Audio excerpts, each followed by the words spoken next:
Lightning cracks across the arid mountains of the ancient Near East. The sky darkens and a violent storm rolls in. 1 Samuel 2 records a mother's prayer of gratitude for her newborn son, but the text itself is a violent military anthem. Hannah speaks of shattered bows, of her enemies being destroyed, and of a divine judge thundering from the skies. In an ancient agrarian society, a woman finally delivered from the misery of barrenness is expected to be at peace. Instead, Hannah frames her pregnancy as a battlefield victory. This specific language reflects the period of history Hannah occupies. Israel has just emerged from the catastrophic era of the Judges.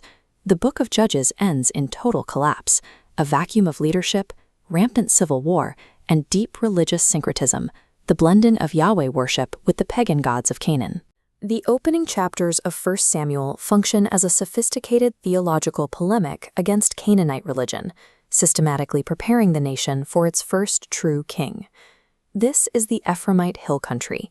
Here we are introduced to a man named Elkanah, his wife Hannah, and their family. The author introduces Elkanah with a very specific Hebrew formula. There was a certain man from. This formula acts as a deliberate hyperlink connecting 1 Samuel to 2 points in Judges.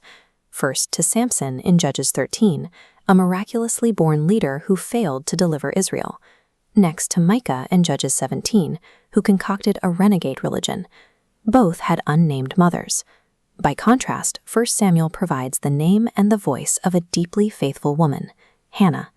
These literary foils position Hannah's son, Samuel, as the antidote to a generation of catastrophic leadership.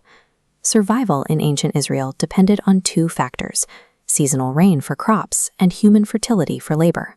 The 1929 discovery of the Ugaritic texts at the site of Ugarit finally provided the details of the Canaanite religious system that surrounded Israel. This illustrates the hierarchy of the Canaanite pantheon. At the top sits the high god, El. Beneath him is Baal, the god of storms and human fertility. Baal is defined by his struggle against 2 rivals, Yam, god of chaos, and Mot, god of death. When rains failed or a woman suffered barrenness, Canaanites believed Baal had been defeated by Mot and trapped in the world of the dead. This is the stele of Baal. It visualizes the storm god wielding a thunderbolt, using natural force to fight back against the grip of death. Even Israelite leaders operated Baal altars, so a barren woman faced immense cultural pressure to turn to a fertility god for a son. Hannah's decision to remain loyal to Yahweh, pouring out her soul in misery at his sanctuary, was an act of profound theological defiance. Hannah rejects the Canaanite alternatives and takes her lament directly to the sanctuary of Yahweh at Shiloh. Following her deliverance, she calls God her rock, the Hebrew sor, referring to a rocky, inaccessible cliff of refuge. This matrix compares Baal's attributes with 1 Samuel 2. Hannah hijacks Baal's jurisdiction. Against the god of death, she declares Yahweh alone brings down to the grave and raises up. Against the god of storms, she states Yahweh will thunder from heaven. By strategically utilizing this specific storm god imagery, Hannah asserts that Yahweh possesses absolute sovereignty over nature, life, and history. Her song systematically dismantles the Canaanite worldview, proving Yahweh alone is the king of fertility. While Hannah demonstrates this theological clarity, Eli the priest remains passive, sitting old and nearly blind by the doorpost as she prays. Watching her lips move in silent prayer, Eli assumes Hannah is merely drunk. This is the Hebrew word Eli uses, Belial. It means utterly worthless or wicked. He commands Hannah not to be a wicked woman. The text immediately pivots to Eli's own sons, Hophni and Phinehas, in the following chapter. Hophni and Phinehas are actively corrupting the sanctuary, stealing sacrifices and committing illicit acts. The author officially brands these priests with the exact label Eli gave Hannah. They are sons of Belial.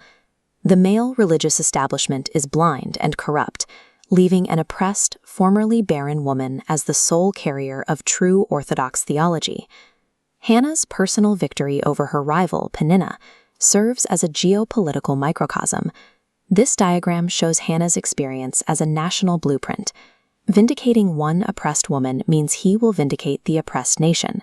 She looks to the future, praying for Yahweh to give strength to his king and exalt his anointed. This prayer is a historical paradox. Hannah is actively defining the role of a king before the Israelite monarchy even exists. She predicts a leader who is the opposite of the surrounding warlords, a king who operates strictly under the incomparable sovereignty of Yahweh. Hannah's song terminates the theological chaos of the Judges era, establishing the specific religious landscape required for the House of David.